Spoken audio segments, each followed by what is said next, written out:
Hello and welcome to a very special edition of Beyond the Darkness. We begin today's episode with a bit of a heavy heart as we say goodbye to a friend to our show and frequent contributor to Coast AM, Mr. Jim Marrs. Jim Marrs was best known for his work researching various theories surrounding the JFK assassination, UFOs, and he's been a guest on many talk shows. He died this week at the age of 73. According to his online biography, he was a former Fort Worth Star-Telegram staffer starting back in 1968 and was a police reporter and general assignments reporter. Then, after a stint serving in the Army in Vietnam, he came back home and began writing about military and aerospace technology.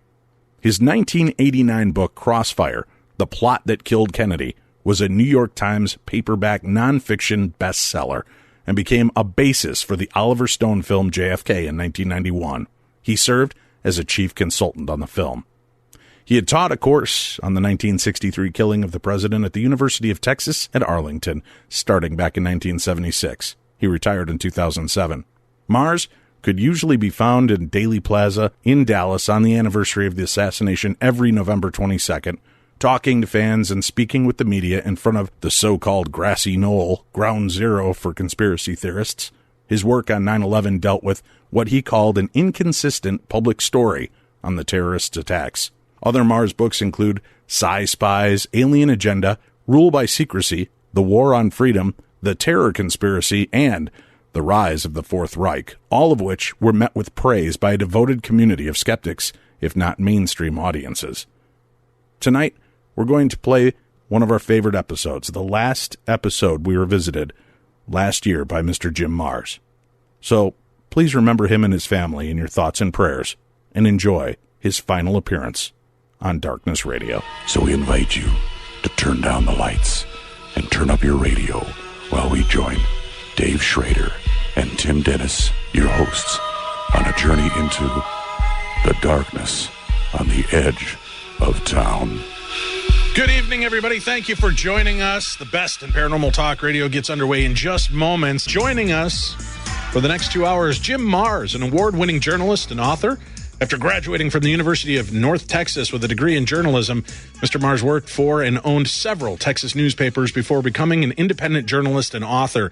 He's the author of the New York Times bestsellers Crossfire, The Plot That Killed Kennedy, which was the basis for the Oliver Stone film JFK, and Rule by Secrecy, his in-depth overview of the UFO phenomena. Alien Agenda is the best-selling nonfiction book of UFOs in the world, and having been translated into several foreign languages, he is a frequent guest on several nationwide radio talk shows, including Coast to Coast AM.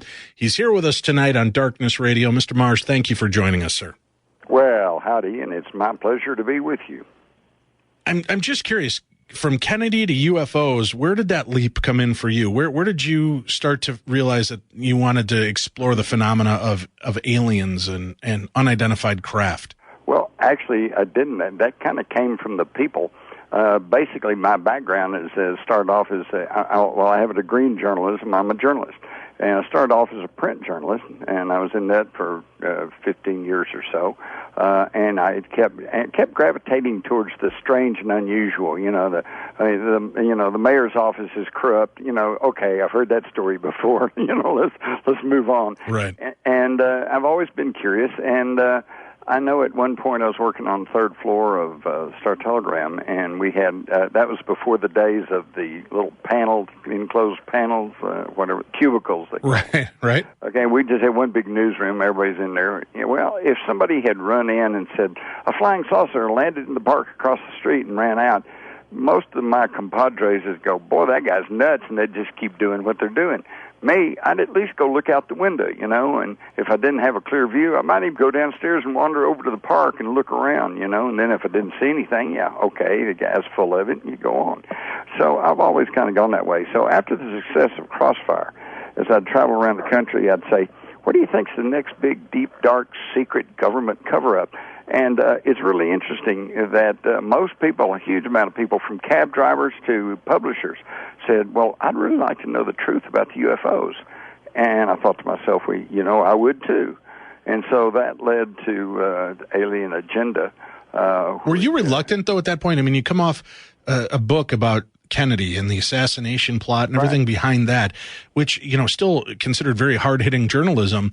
And then by mainstream media, a lot of people that turn to, this side, the going to the UFO and alien stuff, a lot of journalists take heat and a hit for that. Were you worried about doing that? They wouldn't go there. They just go, well, never mind, that's silly stuff. But I didn't buy that. And then the more I looked into it, the more there's just, well, I don't have to tell you. I mean, you've got your, you're digging into the dark universe or darkness radio. Yeah, I mean, there's a, I hate the word plethora. There's a plethora of information out there regarding UFOs and aliens and alien contact. It's just that most people don't pay any attention to it.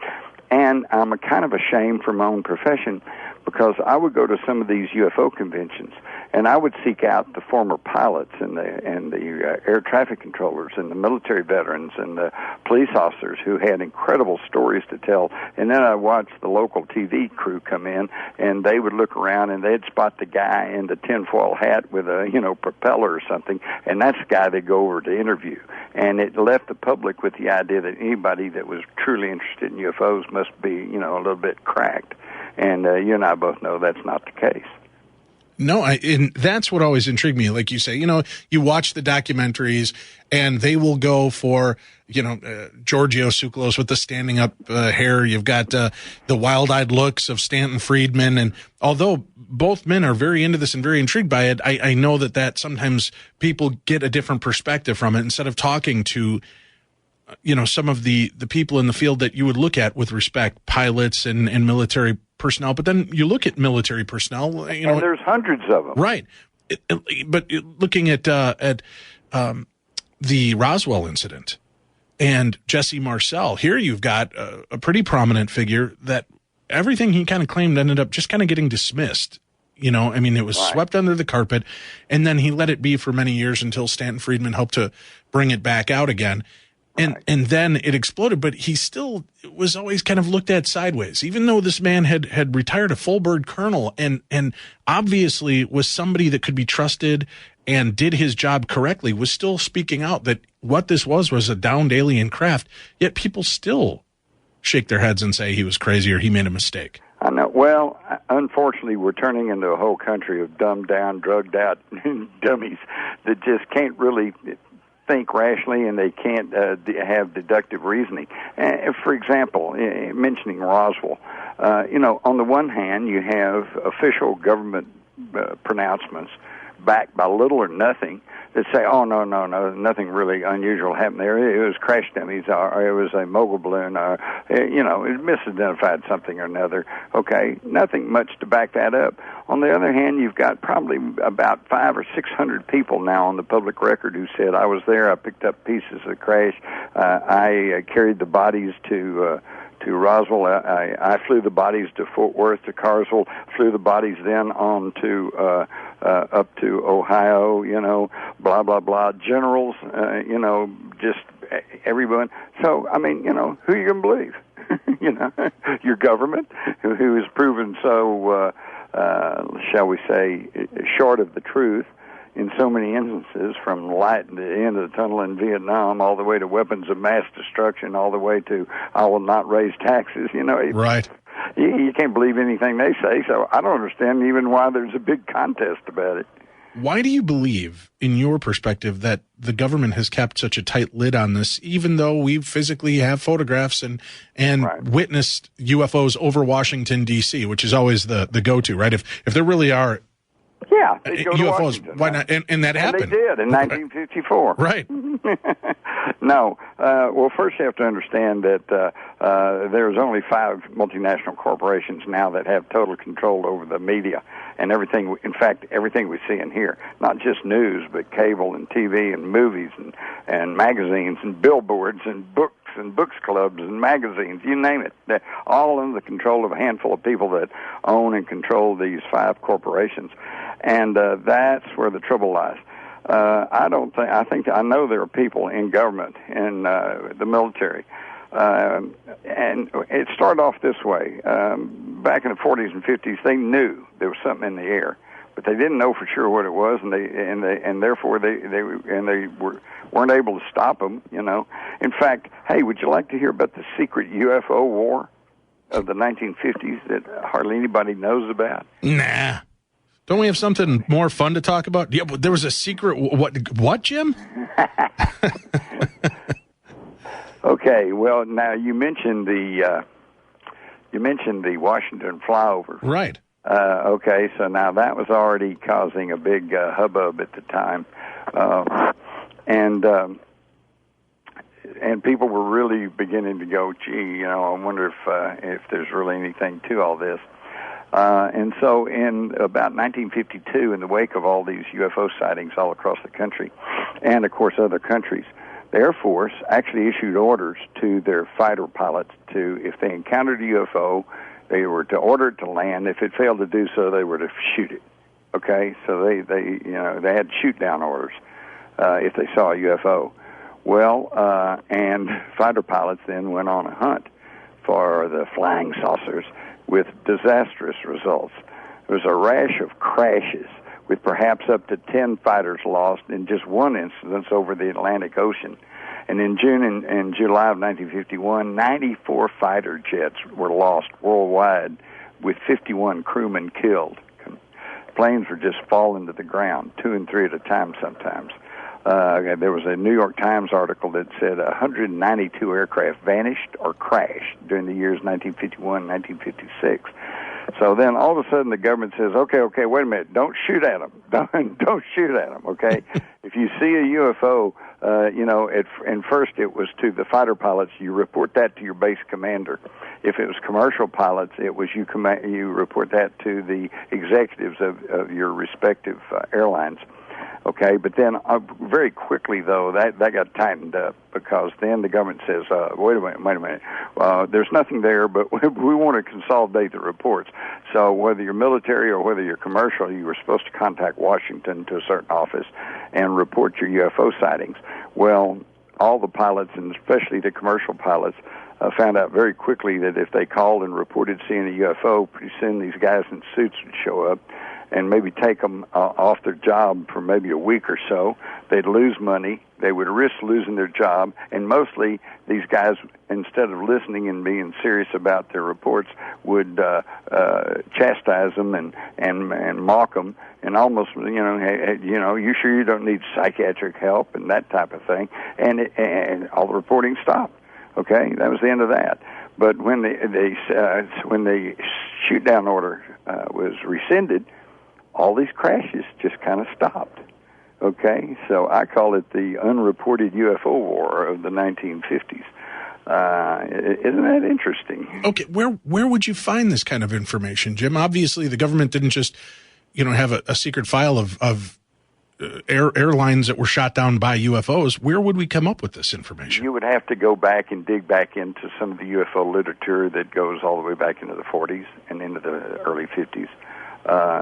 There's just so much there. For example, the flyover over Washington, D.C., when that word first came, I mean, there they were in formation, flying over Washington. Everybody could see them.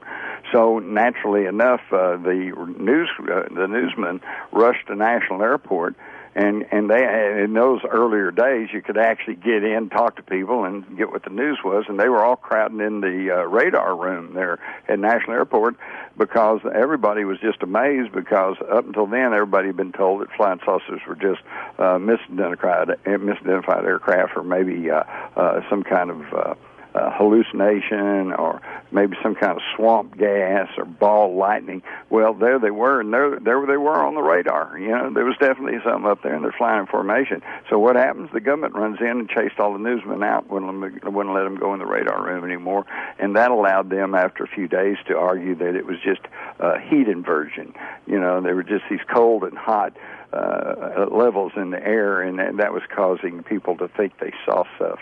In fact, you know, I go far enough back to where, as a young reporter, you know, we were being told that that there was no such thing as UFOs, that it was either just misidentified aircraft or perhaps mass psychosis.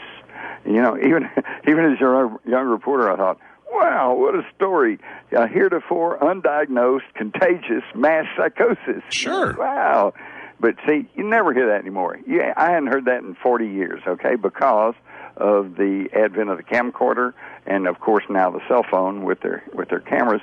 And you go on Google or somewhere and you type in UFOs, and, you know, you could probably spend the next year looking at all those pictures out there of these things. And obviously you cannot take a picture of an hallucination or a psychosis. When you look back at those cases of the secret war that was going on, what is the official word of what these flights encountered during those, shoot downs or why they were dropping out of the sky left and right? Well, they were suppressed, okay? They didn't report on all this stuff. I have no idea what they told the families of these poor guys. Probably, well, you know, he had mechanical trouble and he crashed in the ocean or something, and here's your folded flag and a medal. This is what's going on there. But and that leads back to your original question about why didn't they want to tell us what's going on? Well, okay, several layers there.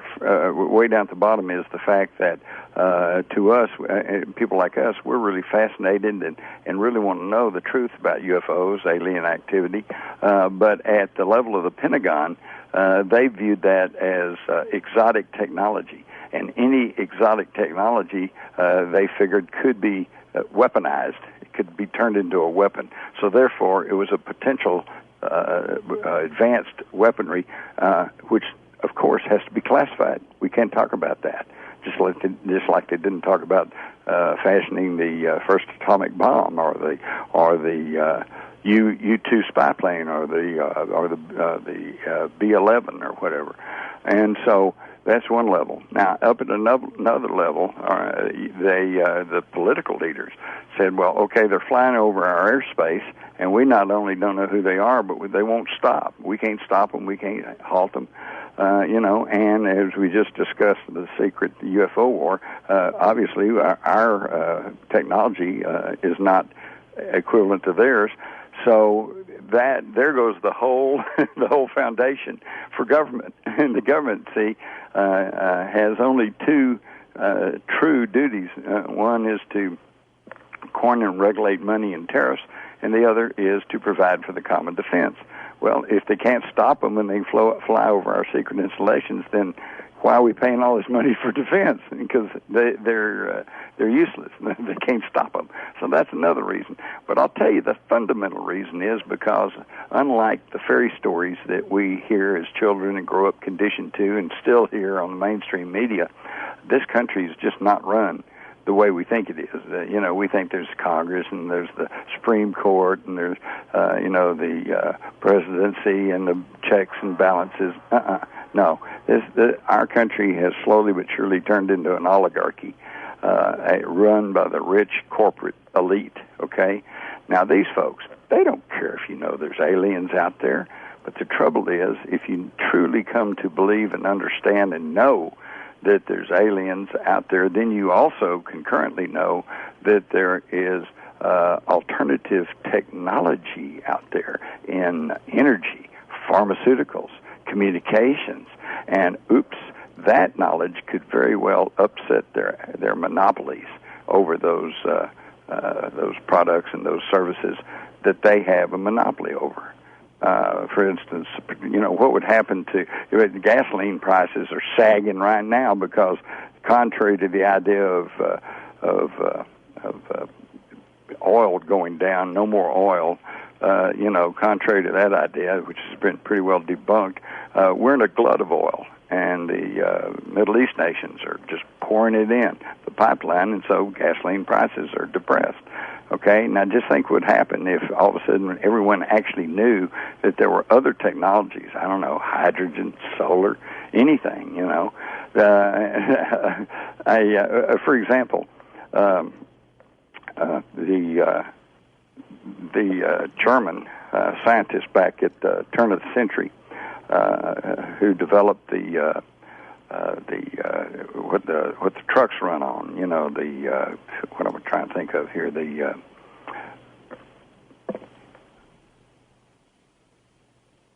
It's not. They didn't run on gasoline. The diesel? What? Yes, thank you. Diesel. Okay, sure. All right. Yeah, Adolf Diesel, I think it was. When he invented the diesel engine, it was designed to run on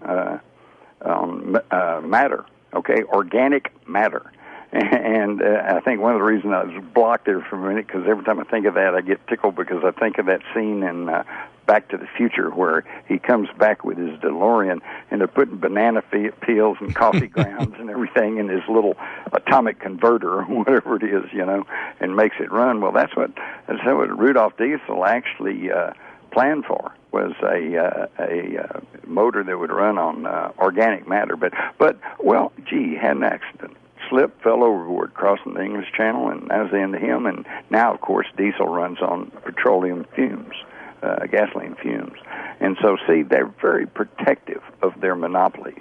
So they don't care if you know there's aliens out there. They just don't want you to know that there's technology that could break apart their monopolies. What a strange twist. Jim, when you were starting to research and look into UFO and alien phenomena, what was the first cases you began to dip into to, you know, kind of wet your beak on the subject? Well, I got sidetracked. As soon as after the success of Crossfire, as I said, and people were saying, what about UFOs? That would have been the late 80s, early 90s.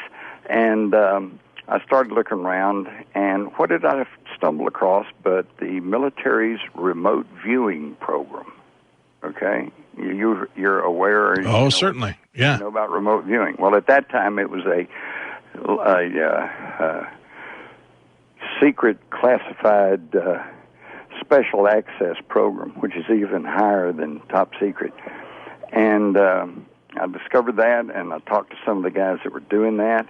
And again, as a journalist and newsman, I said, "Wow, this is a heck of a story." I said, "Number one, if it's phony, if that psychic ability is really not there and it's not true, then what a giant waste of the taxpayers' money."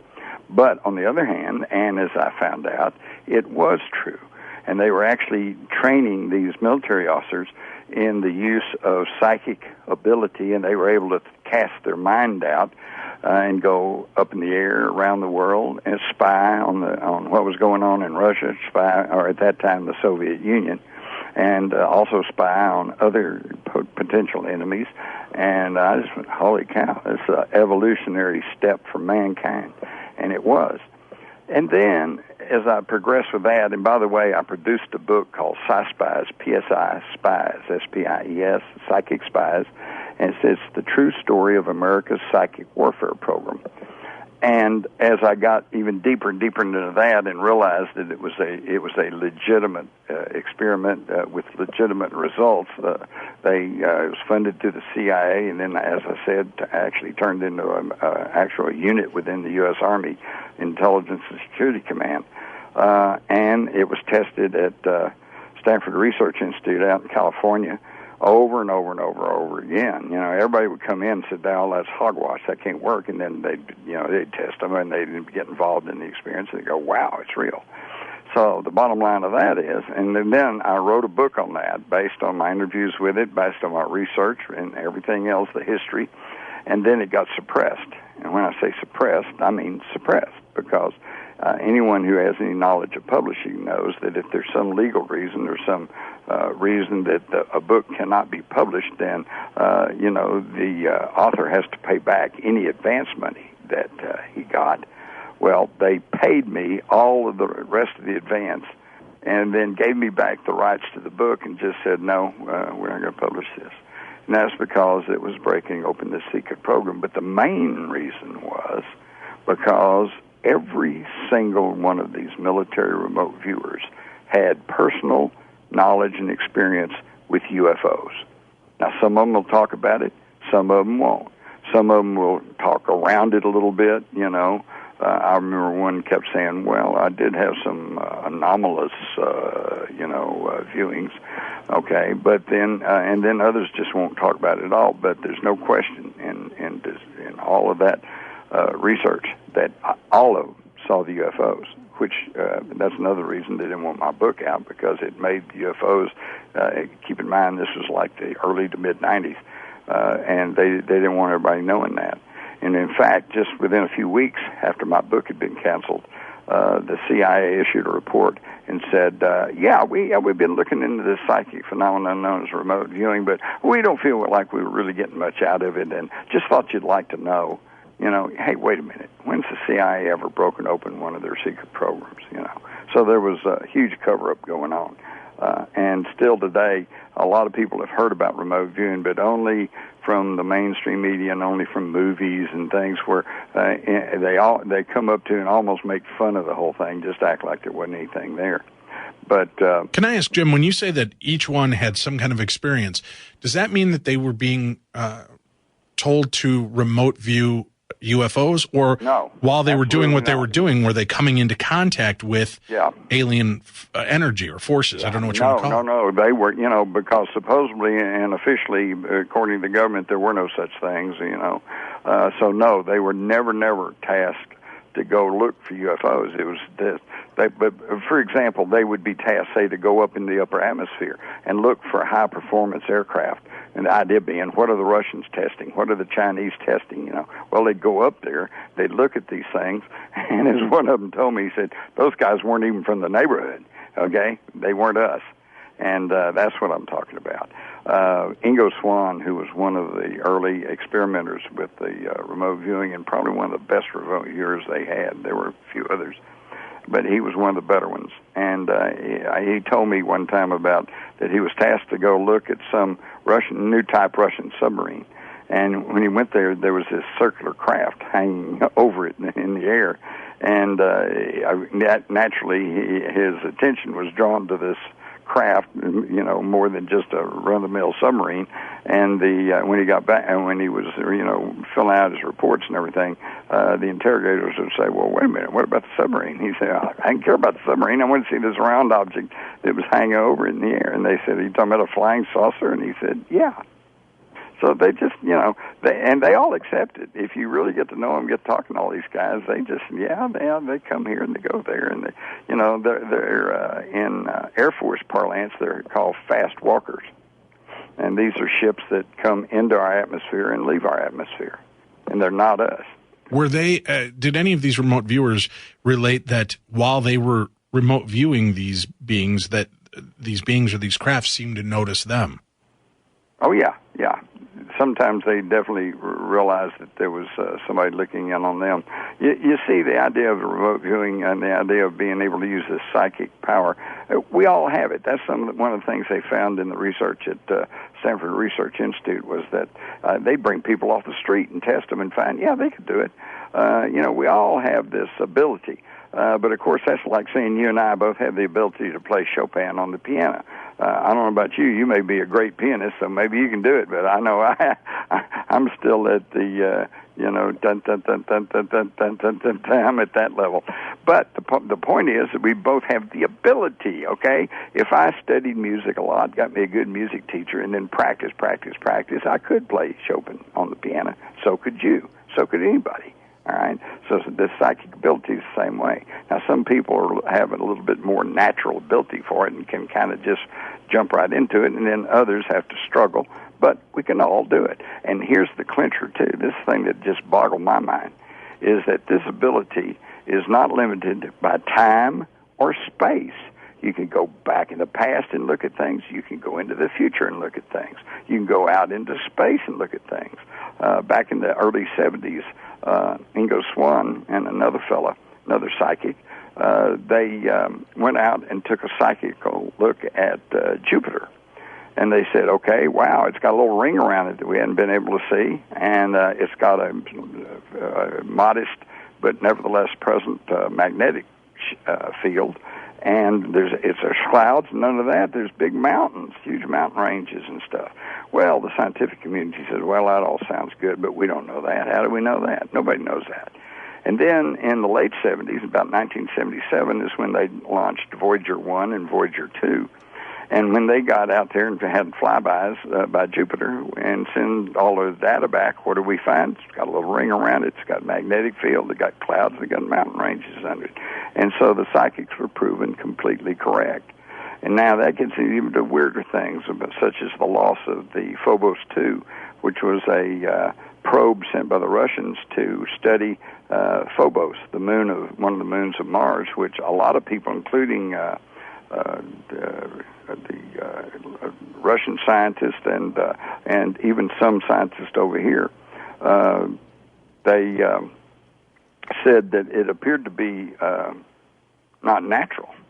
Whoa. Well, the Phobos 2 got there and then it was lost. They lost all contact with it.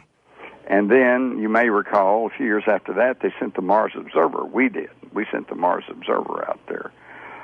And it got to Mars, and we lost contact with that.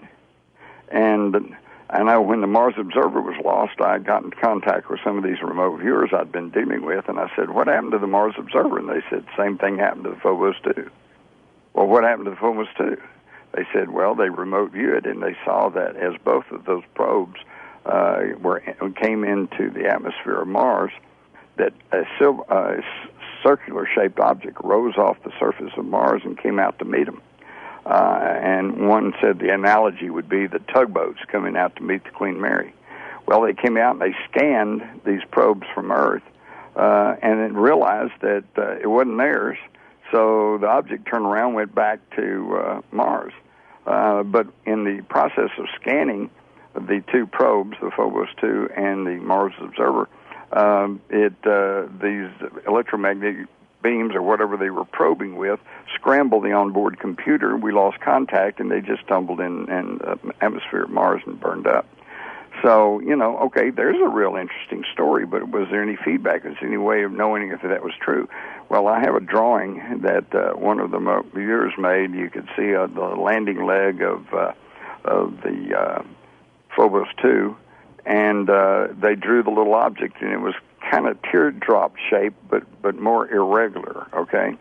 Well, a few years later, after the Cold War collapsed, one of the Russian cosmonauts, Marina Popovich, was visiting here in the United States, and I think she was in San Francisco, and she had a news conference, and she held up one of the last photographs taken from a Phobos 2, and they had already announced that they had photographed some object approaching the Phobos 2, and then before it shut down, and then they lost all contact. Well, in this photograph of this object that was approaching the Phobos 2, it's kind of tear-shaped but irregular. It looks amazingly similar to what the remote viewers had drawn.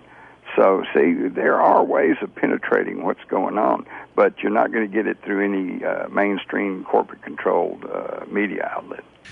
Jim, remote viewing. I mean, when you start hearing stories of this and you hear that these people have this ability to see outside of the conscious physical form and be able to relate tactile sensations, smells, visual contact, I mean, that sounds like something you'd find in an L. Ron Hubbard book. That sounds like Isaac Asimov. Certainly does. And that's why I was highly, highly skeptical of going into it, okay? But hey, I've done it myself, and I find that it works. I won't go into that story, but the bottom line is I remote viewed into the future and drew 100% accurate floor plan for an office building that had not yet been built. Wow. And then a year or two later, that to me. After it had been built, and I went and visited this place, and I go, wow, that's kind of what I saw when I was doing my meditative remote viewing. And then they gave me a copy of the official floor plan, and it was 100% what I had sketched. So I know from personal experience that it works. Jim, can you tell us, as an outsider then, somebody who wasn't part of these government programs to learn this, as somebody, layman who is able to be trained and then do this for yourself, what is that experience like when you make a connection outside of consciousness? Well, it is not what you would expect. I can tell you right now, if you sit in a chair and get very meditative and get real relaxed and take slow breaths and relax, and then you close your eyes. And if you get a very clear picture, say, of a South Sea Island beach with a grass hut and the palm trees and the gulls flying over, that's not remote viewing, okay? It's a very, very soft signal that and then kind of an intuitive feeling that you get. Some of your listeners may have had the experience where they're just going through their normal day, and they just kind of get this feeling like, my mom's going to call. And then the next thing you know, the phone rings, and it's your mom. That's what it is. It's a very, very subtle thing. And speaking of the L. Ron Hubbard thing, and speaking of the, his book, Battlefield Earth, was based on the premise that the Voyager 1, Voyager 2, which was, as I said, was launched in 1977, and this was written in the early 80s. He said, it's out there broadcasting our location, kind of a roadmap to the planet Earth. And here just recently, Stephen Hawking, voiced publicly some concern about that, maybe it's not a really good idea to put out into the universe, where we are, because, and Hubbard even made the same analogy in the interview. He says, what if somebody had told the North American natives that these white guys were going to arrive with flaming sticks, and that that their whole civilization was going to kind of basically be wiped out? They would have said, "Well, you can't tell us that. That's a wild science fiction story."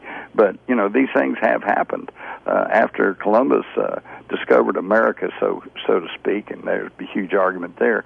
But he arrived actually in the Caribbean, the island of Cuba, what we now call Cuba, and others, and they brought with them the European diseases, and within a few years, thousands of the native inhabitants had been wiped out, not because of even any hostile acts, just because they brought disease with them.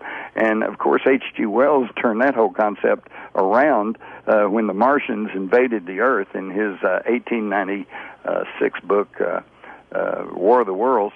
And our technology couldn't match them. They had their tripod machines that were just blowing up everything. What finally won the battle for Earth was the Earth germs, and they weren't ready for it, and they were susceptible to them, and it killed them all off. So actually Hubbard was kind of ahead of his time, because in Battlefield Earth, it's interesting that it's not an overt invasion. It's not like they just come here to blow up everything like in that movie Independence Day. It's just a business deal, okay? The intergalactic bankers have loaned money to the Intergalactic Mining Corporation, and they have a contract to come and basically strip mine the Earth for mineral resources. But of course, they found these pesky humans in the way, so they brought in these huge hairy aliens from Cyclos to act as a security force, and thus begins a 1,000-year occupation of the planet Earth. And Jim, we have to take a quick break. We'll come back and find out how much is science fiction, how much is reality with what might be going on in the world around us. Are aliens visiting? Are we in some kind of intergalactic deal with them? We'll talk more with our guest, Jim Marrs, when we return. You're listening to the best in paranormal talk radio. This is Darkness Radio.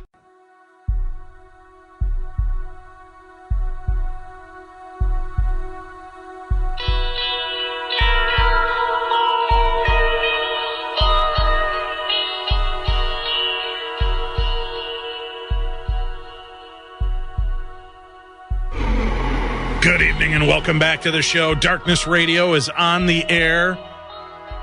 Still with us this hour, Jim Marrs, as we talk about an alien agenda and so much more.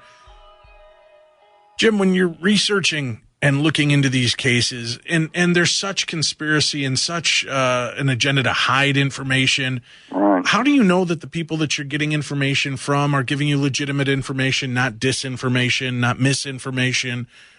Well, I don't.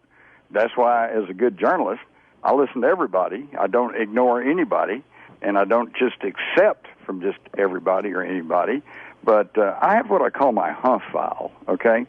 If I get a piece of information, whether it's political or astronomical or alien or whatever, and I just and so I put it in the HUF file, and then I wait. I don't write about that or speak publicly about it until I get more input, more data, more information coming in. And as it comes in, it piles up. It will generally tell you that this information is correct or this information is not correct, or it just remains in the HUF file. A good example of that is the idea that we have a secret space fleet. Okay, well, when I first heard that, I thought, yeah, come on, that's not right, and it was definitely in my HUF file.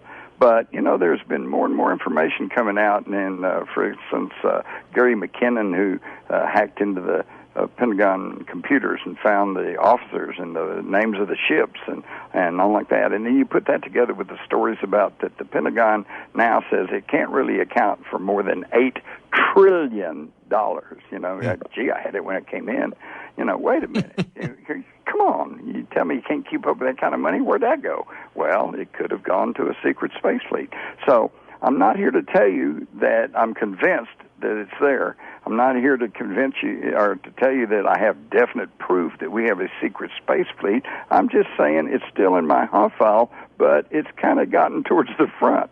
Okay? Right. And when they lost that $8 trillion, weren't the records kept in that part of the Pentagon that was hit by the plane on 9/11 reportedly? Exactly. Back then it wasn't quite so much. Back then, the day before, on September the 10th of 2001, the day before 9/11, Rumsfeld, the Secretary of Defense, publicly announced that they could not account for $2.3 trillion. And interestingly enough, who would have been in charge of trying to track where that money went? That would have been the Army's accounting office. And interestingly enough, the next day on the September the 11th, the Pentagon was struck on a largely unoccupied West Wing, and the people who suffered the most casualties was the Army accounting office. I'm sure just a coincidence, of course. Obviously. Now, think about this one, though. When I was thinking about back to the Voyager 1 and 2, and Voyager 1, which is, by the way, now outside our solar system, and as far as I know, still functioning, still sending data back. On board is a golden disk, and on here they have a drawing of a human male, drawing of human female, and a kind of a diagram showing where Earth is. This is what has prompted some of this concern, like from Stephen Hawking, about maybe we shouldn't be advertising where we are. We might not like who we guide here, But also on there is music and recordings from all around the world. Right. It includes tribal chants and, even, of course, the classic composers, Chopin and Beethoven. But what kills me is some blues from Blind Willie Johnson and Johnny B. Good from Chuck Berry, And what do you think aliens out towards the center of the galaxy is going to think if they pick this thing up and they hear Chuck Berry singing Johnny B. Good? My guess is if they're actually capable of having a record player to play that Golden album, they'll probably enjoy it quite a bit. I just never understood why we sent a golden record to outer space with no way to play it. On the expectation that they have a record player, right? Well, this is kind of like the SETI, the Search for Extraterrestrial Intelligence, I saw a great cartoon one time that showed a guy who looked suspiciously like the famous scientist, and he's sitting at a console, and it says SETI on it, and he's going, well, nothing here, let's switch to another channel, Meanwhile, the window behind him is open, and out the window we see a UFO lifting a cow into the air and a crop circle forming, and somebody else being pulled up into a saucer, And so it is kind of interesting that these seedy people, they will not tell you there's aliens out there, but they're spending all kinds of money trying to send radio signals out into the galaxy as if those people out there are going to be using old electronic, electromagnetic radio waves anyway. They're probably doing something a little more sophisticated than that. Right, but the idea would probably be, much like us, that we've got an array that's listening for different frequencies, different kinds of connection. You would only think if there are other races that are as advanced or more advanced than ours, they would also be sending out an array looking for those. That's true. That would That's be the true. most And basic you're aware communication. that we have actually picked up some signals. Right. Unfortunately, they don't repeat, and we can't always duplicate the thing, so nobody can actually claim anything. But they've picked up several times signals that appear to be unnatural, shall we say. Well, look, come on. Let's face it, folks. Do you really believe that a universal creative God would create billions of galaxies containing billions of suns and billions of planets, just so we'd have something to look at in the night sky? That's a pretty arrogant way of looking at the universe. And when you really stop and look at it, like Carl Sagan's, billions and billions of stars. And when you really look at it, the Earth is just kind of one little third-rate mud ball circling around a rather third-rate sun out on the outer edge of the Milky Way galaxy. So, who are we to think we're the center of the universe? Yeah, I mean, that's obviously the way it has to be looked at, too, is there's too much out there to not think that we're, to think that we're alone, to just think that this is it and we're the top. Jim, I've got to ask then, just out of curiosity, what your thoughts and beliefs are on the lunar landing. Do you believe that we ever made it to the moon? Well, I was in the Army at the time in 1969, and I remember I was at Fort Chaffee, Arkansas, with a whole bunch of soldiers, and we were in this great big hall, and we were all there when they said, one small step for man, one giant step for mankind. We cheered. We were so proud. We were so good. And I even remember in I think it was 1962 when Kennedy, pledged that we were going to have a man on the moon by the end of the decade. That's something people need to keep in mind. Actually, when it got to the space race, the Russians were kicking our butts, okay? They put the first satellite up. They put the first dog, Laika. They put the first woman into space. They put the first astronaut into space. They were really just tearing us up. And the people, the leadership in America, we just had to show the world that we could do something. And Kennedy said he pledged, our national honor, that we were going to have a man on the moon before the end of the decade. And when did the moon landing happen? August 1969. You're only a few months away from the turn of the decade. So back to when I was there, I for the longest time, I would not even look hard and seriously at the idea of did we go to the moon, because it just seemed so obviously absurd, as it does, I'm sure, today to a lot of people. But you know what? That's one of these cases where it's in the huff file, but as the data comes in, just one small, for example, NASA says, when we ask, where's the original tapes of the moon landing, so we can kind of study them, and maybe we can now forensically tell, who made them and when they were made and what kind of tape it was. Oh, well, they've lost it. They didn't think we really cared about that, so if somebody taped over them. They don't have the original moon landing tapes. What? Right. This is only one of the most, extraordinary achievements in the history of the whole human race. And they didn't think we were interested. They taped over it, and they don't have the original tapes anymore. Excuse me. Something is kind of stinky in Denmark. Well, okay? In their defense, though, Jim, everybody wanted to know who killed JR, so they had to find a tape to record it on. That's true. Come on, we got to keep our priorities. That's straight, right. Yeah, exactly. I mean, it's really, when you look at some of this stuff, it's insane what's going on. This election is driving me nuts. I don't have a whole lot good to say about Trump. I mean, obviously he's kind of boorish and he's kind of vulgar, and he's but then so was Lyndon Johnson. So was many of our other former presidents. But the thing to me is, on the one hand, you have a lot of accusations, a lot of innuendo, but nothing provable. But then on the other hand, you get the head of the FBI that said Hillary Clinton has violated 47 laws, But that's all right. We're going to give her a pass because she's Hillary. I mean, to me, I don't even understand why there's any big contest here. You got a known versus an unknown, and the known is holy cow, pay for play. Enabling a serial rapist. I mean, how can people equate foul talk, or uncouth talk with actual rape? There's 3 people who said he raped me. Come on. I don't get it. I just don't get it.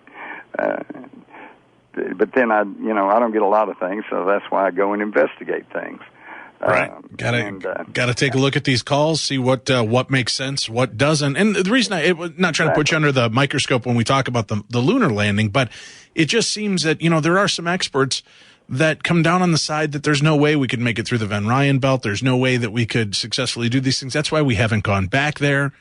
That there's... Yeah, well, even Van Allen himself. Here's another discrepancy. Everybody I know of that is savvy to photography, number one, they didn't take any lighting with them to the moon. We know that, and NASA has confirmed that. They didn't take any lighting with the moon, and yet these moon pictures, you can see one side of the lunar lander lit up, and you can see the underside lit up. Where'd that light source come from? You would think that from the moon with its, the moon with its thin atmosphere, almost non-existent atmosphere, that you'd be able to see stars and stars. I live in Texas, out in a rural area. I can see the Milky Way, on a night with my eyes. You tell me from the moon you can't see any stars? I mean, they didn't have any light shining around anywhere. There's just too many questions, okay? And then they back to Van Allen. The photographic experts say there's no way they could have carried videotape or photograph film or anything back through the Van Allen belt because the radiation would have smudged the film, right, and cause a problem. Well, NASA answers that by saying, actually the Van Allen belt's only about 20 miles wide, and they went through it real fast, Well, Van Allen himself, I've seen interviews with him, and he said, no, it extends more than 100 miles. So you go through 100 miles of radiation and you don't fog any of the film. And again, NASA's explanation is that, actually it's not 100 miles, it's only about 20 miles, and they went through it real fast. So that's kind of like saying if you run real fast through the rainstorm, you won't get wet. Well, isn't it, but with that same theory, if it's beaming back messages to us, these different satellites, these different probes that we've sent out there, they've got to go through radiation belts. How is it not degrading? Especially, some of the Mars rover photograph imagery is so crystal clear. I know. How is that possible? Yet so much of the other of it is just real muddy. Right. And yet we know, or should know, that we have satellites here carrying cameras with lenses that are so good that you could step outside in your front yard in Los Angeles, California, with a beer can. They can read the label on the beer can. That's how good they are, okay? And yet when we get these photographs of Mars, a little fuzzy part over here, and it's a little blurry over there, and, we're not quite close enough to get that one. No, there's just something not right about the whole thing. And, of course, that's why NASA, some people say that stands for never a straight answer. Well, let's look at SpaceX, this, independent space programs now that have been talked about, and NASA and some of the other industries have said, okay, let's let them see what they can do. And all of a sudden there's what happened to the Falcon 9? Right. It goes up and blows up. Now, the imagery from that is intriguing. Now, I can't tell that they're not just capturing a bird in the background that's flying past and, from the angle and the low degradation of the film that they've got, that it wasn't something that just happened to be there. Yeah, but Musk, the head of SpaceX, has said that they're not ruling out UFO. They're not ruling out anything. So, I guess we'll just have to keep that one in a huff file until we get further input. But I can tell you something. Well, right, but on his side, wouldn't that be a good PR tool? First of all, it keeps interest. Wow, aliens might be involved. Second of all, then you keep the heat off of, it wasn't us. It wasn't our failure of technology, obviously. That's right. It was a third-party interview. Right. Otherwise, we were ready to go, and they're trying to stop us. Well, you know what? I'd almost buy into that completely, except for the idea that I've been doing this now for a long time, and as I mentioned, the remote viewing of Phobos 2 and the Mars Observer, there are other times here that multiple times when we're sending up a communication satellite or some kind of prosaic thing, and there seems to be no trouble. And yet, I know during my years as a newsman, we get word that there's going to be a launch next Wednesday, but it's classified as military implications, so we're not, there's not going to be any reporting on it. And these are the ones that seem to, we lost them, or they blew up. 1993, the Titan IV, they launched that one, and it blew up at 100,000 feet. Okay, now what possibly could be? You're not going to have a bird at 100,000 feet. Excuse me. But and then they came out. Space News said, well, they blamed it on some kind of defect in the motor or something. And yet Frank Sterling, the project manager, said the Air Force had film of something coming down through the atmosphere and striking the Titan IV. So the SpaceX and is not the only instance of this happening, and that leads to some of the researchers to suspect that perhaps we're being quarantined here. They say, you want to play with nuclear weapons? Fine. You want to fight amongst yourself? Okay, that's your business, but you're not bringing it into space. Interesting aspect of that, right? I mean, even our human nature and warlike attitude is resonated that far. That kind of begs I'll tell you, it went that far, and when the interest started was 1945. We set off an atomic bomb. Right. Okay? And when you start messing at the atomic level, then you're not just messing with the Earth. When you start interrupting at the atomic and subatomic level, that has perturbations and effects that ripple out through the entire galaxy, perhaps the universe. And that, I think, is when somebody way out there said, oh, my God, the kids have found the matches. And they started visiting here, and all of a sudden we had the flying saucer flaps. They've been here all along, but they really doubled down after we were setting off atomic bombs, and all the way up through Kennedy era. We were setting off hundreds of nuclear explosions, and they probably were going, holy cow, they're going to wreck their own planet. And that's why, as you're probably well aware, you probably had guests on that were talking about this through the 60s, 70s. There would be UFO flyovers over some of our nuclear installations, and particularly over our military installations, and the launch codes would be messed with. And, of course, people like Colonel Corso that I interviewed, he thought that was a hostile act. I said, yeah, in your whole book you act like they're enemies. Why is that? And he said, well, they'd fly over our most secret military installations. We'd order them to stop, and they wouldn't stop. Oh, well, my God, Well, aren't you curious? We ordered them to stop. How? How do we know that they've got a radio? What are we using to try to communicate? Are we standing outside with a bullhorn going, yo, no, don't do this? Maybe put giant letters on the roof that says stop. Right. Yeah. No, obviously I think they were using radio. But see, that's pretty interesting right there. How do we know they have a receiver that would actually receive, whatever we're broadcasting? You would think if they're able to travel through space and get here, that they would at least be able to understand radio signals, but who knows, it's really wild. And so my thought always is that, okay, so they're tampering with the nuclear launch codes. Corso and a lot of other people see that as a hostile enemy act. I'm thinking maybe they're saving our bacon. Maybe they're stopping us from launching nuclear bombs all around the world and killing off everybody. Right. Maybe they're showing that they're testing their own abilities to say, okay, when it gets bad and the way these people are going, it's going to get bad. We need to know that we can shut this down, and we can shut it down fast. Yeah, exactly. See, that's an interesting viewpoint. And I always try to look at kind of the whole thing, Sometimes it's just in our perception. Let's say you and I and another guy are walking through the woods. A little green diminutive figure races across in front of us, runs off into the woods. You may say, wow, I just saw an alien. And the other guy might say, no, I saw a demon. And I'd say, no, it was a leprechaun. The reality is there. Right. It's our perception that changes, and our perceptions are built on our experience and background and conditioning.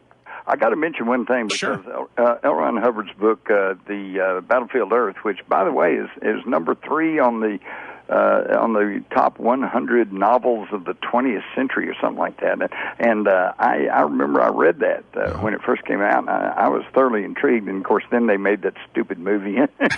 John Travolta, yeah. Yeah, with Travolta, and it kind of, but you know what happened there, and it happens all the time, is that I'll read a really, really good story or a novel, and then, oh, wow, there's the movie, and then you go see the movie, and you go, wow, they didn't even follow the book. Yeah.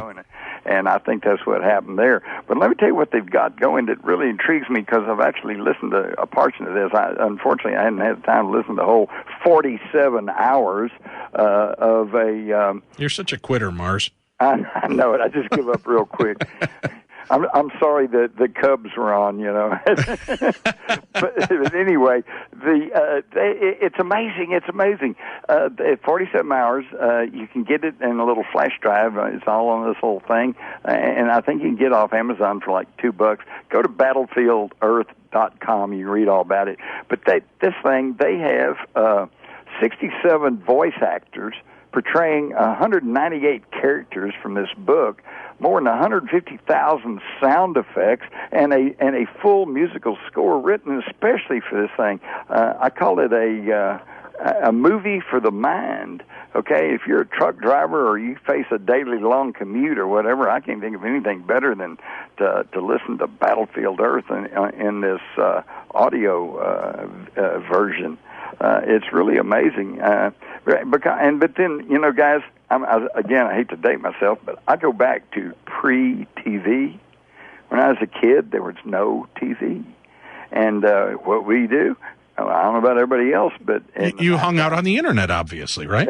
Yeah, they didn't have the Internet either. What? But what they had was radio. Right. And I would lie in bed at night, and my parents thought I was probably sleeping, but I wasn't. I had it turned real low, and I had it next to my bed, and I'd turn on the radio, and I'd listen to Gangbusters, The Inner Sanctum, Gunsmoke, Tarzan.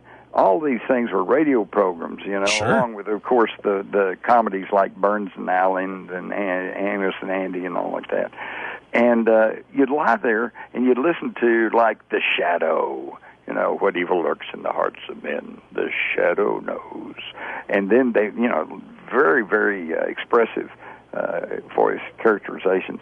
And you would lay there, and you would picture everything in your mind. Mm-hmm. And that's the way this Battlefield Earth thing is. It kind of brought me back that same kind of feeling where you get to picture what everything looks like. You can hear what the voices sound like. You hear what the story is. But it's up to you to picture it. And I think for everybody raised on TV and movies and now DVDs and everything else and computers, I think that might be an interesting experience for them. Great. Well, our listeners love that kind of stuff, so they can check it out for themselves. But talking about the idea and the nature behind these aliens, so many people are worried, and you've got guys like Stephen Hawking, considered one of the greatest minds of our time, saying right. Maybe we shouldn't be sending messages, maybe we shouldn't be reaching out. But isn't the fact that if they're out there, if we've been in communication with them, if they were so malevolent, they could have stopped us, squashed us, taken over long ago. Long ago, absolutely. That's what I try to tell people, is that if there was a race out there that was so hostile, they're going to come here Independence Day, blow up everything, try to kill everybody. Why do they wait till now? Why didn't they come here when all we had to defend ourselves with was bows and arrows and spears? And the thing is, I taught a course on UFOs from 2000 to 2007 at the University of Texas at Arlington. And one of the first assignments I would give the class is to go and then come back and make a report on a UFO event that happened prior to the year 1900. And they'd all look at me like, what? Because most people only know about Roswell. A few people now know about Aurora, 1897. But they'd go, what? And then when they come back the next week, everybody would be so excited because they went. And once you really go and look, you'll find that there's been reports of flying objects. Well, Old Testament, Ezekiel and the fiery wheel that picked him up, carried him around, showed him places, dropped him off over here and there, all the way back through all recorded history, even the ancient Sumerians. who predate the Egyptians by 5,000 or 6,000 years, have written in their cuneiform clay tablets about the Anunnaki, translated as those who come from the heavens and landed on the earth, okay? So it goes all the way back through history. So they've been here all along, and which again raises the question, I wouldn't worry about an overt alien invasion, because if that was the game plan, they would have done that long before now. Now the big question, and you raised it I think before the break, was, are they benevolent, or are they malevolent, are they good or bad? And all I can tell people is, look, see the commercial jet airliner flying over your head? You know it's full of people. Are they good or are they bad? Probably a mixture of both. Right? Sure. And so I think we got a little bit of all that, but I don't think that we have to worry about an overt invasion just yet. And so it's, I don't know. I think this is something, of course, you're going to have to individual study and research, but I think you'll figure out that they've been here all along. But then that brings an interesting question. I was writing about these ancient astronauts in my book, Alien Agenda, which was published in the 90s. And then I have a recent book out called Our Occulted History, which kind of takes off from that and traces the ancient astronauts all the way up to the current day. Because, if indeed there were non-humans visiting on the earth in prehistoric times or even biblical times, or way back there, ancient astronauts as we now call them. Okay, if that was true, then how could we prove that? Well, I say all you have to do is look at the historical record. If, as we are taught in school, we just evolved from cavemen, and then we're farmers, and then you gathered in small communities, and then cities and towns, and then nations, and then nation states, and then the empires, that's what we're taught. Then the whole historical record, there shouldn't be anything but that slow evolutionary march forward by humankind. But that's not what we found. You looked at the historical record, and everything from the Hindu Vayamas, the Vedas, that talk about the Vayamas, the flying machines that could destroy a whole city with one blast. You got the destruction of Sodom and Gomorrah that Lot and his family were warned about. So this was not a earthquake or a volcano that nobody expected. This was somebody knew this was going to happen. And then you've got the traces of radioactivity in the Sinai and over in India, and so, wow, then you come on up to the flying boats of the Egyptians and the flying shields reported by the Romans, and then you get into medieval times, and there's ancient, these ancient paintings showing these weird little round objects flying through the sky, and, hey, wait a minute, the historical record shows us that somebody's been here all along. So now that raises a real interesting question was, well, if some of these spacefarers, extraterrestrials, if you will, if they're still here, or at least some of them are still here, whoa, then who are they, where are they, and what do they want? And I would submit to you that you connect the dots by looking at the people who are preaching against this new world order, okay? Because it's quite obvious that there is a small clique of individuals who are at least trying to run the world. And they're doing it through financial. They're doing it through banks. There was a 2011 study done by the Swiss Institute of Technology that showed that out of 43,000 multinational corporations, you could find cross-ownership and directorship linking these back to basically 147 companies, which in turn were controlled by about 20 banks. Okay? Now that is intense, centralized economic control over the planet. All right? And now, well, wait a minute then, okay? If they're still here, and there's somebody trying to economically run the world, maybe it's time we seriously ask this elite, this 1%, this, whatever they want to call it, New World Order, whatever, maybe we need to seriously ask if they're even us. That's a great question to pose. Are we far from a full disclosure? Do you think that will happen in the next 50 years here, Jim, or is this going to be a cat and mouse game for all of our eternity here? Well, Well, I've been through the ringer. I've heard this for years. Oh, it's next year. No, it's 2 years from now. And now, it's going to be 2010. No, it's 2012. And now it's, I think the latest one they say it's going to be 2017. Okay. The good news is, I really do believe that we are very close to disclosure. In fact, actually, we may have already had disclosure because there's so much out there but it's going to be up to the individual. Now, if you're waiting around for some government official to hold a press conference and say, okay, we've lied to you for 70 years, here's the real truth, that ain't going to happen. No politician could stand that heat, okay? So, but what's happening is it's just dribbled out here and there and everything. We've been conditioned by radio and movies. The polls in the 1950s show that virtually nobody, I mean like 90% or more of the respondents did not believe there's any kind of life outside the Earth. Today, the same polls show quite the reverse. Most everybody, especially younger folks who were brought up on Star Wars and Star Trek, and, they go, yeah, okay, sure, there's aliens out there. So, see, we kind of have disclosure right now for the people who are open to it, but for true disclosure, for something to happen that everybody, no matter how, stiff they are in their opposition to the idea, can look up and go, holy cow, there they are. That's not up to us. That's up to them.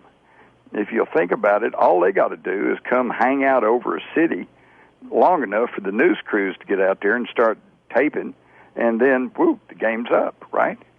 So the good news is I really think that we are close to open disclosure like that, because anyone is pretty literate and has read the literature, anyone who keeps up or goes to these seminars or conventions or whatever, and I'm not just talking about maybe like Star Trek conventions. I'm talking about UFO conventions, alien conventions. I just got back from San Francisco with the very first Alien Con.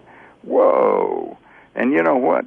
They were standing room only. They had people lined up all around the hotel. In fact, I quipped at one of the panels. I said, I got an idea for lessening this congestion in traffic here. I said, next year for the Alien Con, we're only going to allow in people who don't believe in aliens.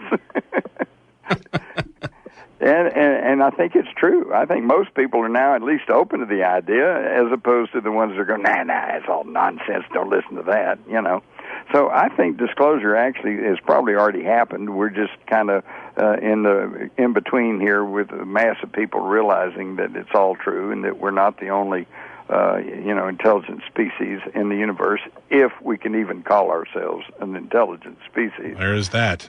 Jim, I want to ask you real quickly. I want to wrap up with making sure we mention your new book as well, and I would love to invite you back with your new book on our True Crime Tuesday. About my latest book, Population Control, How Corporate Owners Are Killing Us. And guys, the reason I'm so adamant about people need to read this book is because UFOs, aliens, Kennedy, all this stuff, that's all great. That's all interesting, and it's all very worthwhile. But, hey, this gets into the realm of self-defense.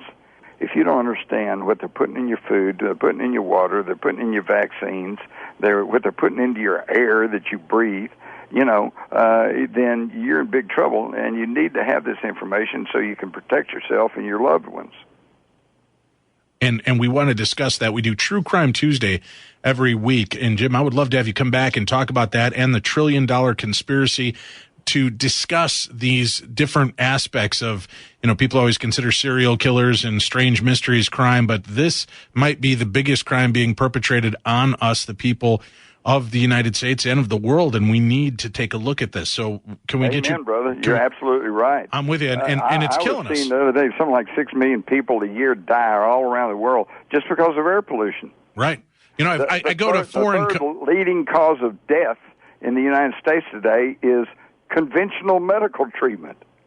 Right, and we need to start asking questions when we're going to be out and send food to foreign countries and countries that are hard hit, and they're refusing our aid because of what we put in our food. That's right. It's time that we start taking a hard-edged look at this and know that maybe what we're doing is not in our best interest. But the question then remains, and we'll have to dig deeper into that when we have you on a True Crime Tuesday, Jim, is, but what can we do? You talk about all these powerhouses that are behind it and in control. what can we do? Where do we stand? To kick off the argument that we'll talk about at some future show is that what you do is you grow your own vegetables, you grow your own fruits, you get organic, you buy locally produced stuff. But you know what? The federal government is taking one step after another to outlaw all that. Right. They're going to force you to take that processed food. I saw one of the major soft drink manufacturers, I think it was Pepsi-Cola, has announced that they're taking aspartame out of their diet drinks. Right. Which is great. Aspartame it turns to formaldehyde in your brain, okay? But then they've replaced it with sucralose, which is just about as bad. See, so people need to know about this stuff so they can protect themselves. Well, we will keep in touch with you. I'll have our producer, Amy, reach out to you and see what we can do to set you back up on a True Crime Tuesday. And let's get into this book. We're going to put a link up to the new book, Population Control, How Corporate Owners Are Killing Us. Jim Marrs, the author of the new book, just out August 30th, 2016. We'll have him back for that. We'll also put up links to his website so you can find him and more information that you've heard tonight on the show. Jim, thank you. It's been a pleasure talking with you, sir, and we look forward to doing it again real soon. Well, this has been really great, and I appreciate the opportunity. You guys and everybody listening, and have a really good rest of the week. Stay safe. Stay safe, Jim. You're spreading a lot of good information out there, and that can't be making people happy. Well, yeah, that's true. Oh, that's all right. I live in Texas. That's true. We got a lot of guns down here. Let them come get you in Texas, right? Yeah, bring them on. Jim, thank you, guys. Jim Marrs, our guest this evening. We'll have him back again real soon for True Crime Tuesday. His new book, Population Control, How Corporate Owners Are Killing Us. You need to read this book and review it for yourself. Thank you all for tuning in and being part of our world. We'll be back with you next week. And remember tomorrow night to tune in to the best in overnight talk radio as I host Coast to Coast AM. This is Dave Schrader and Tim Dennis from Beyond the Darkness.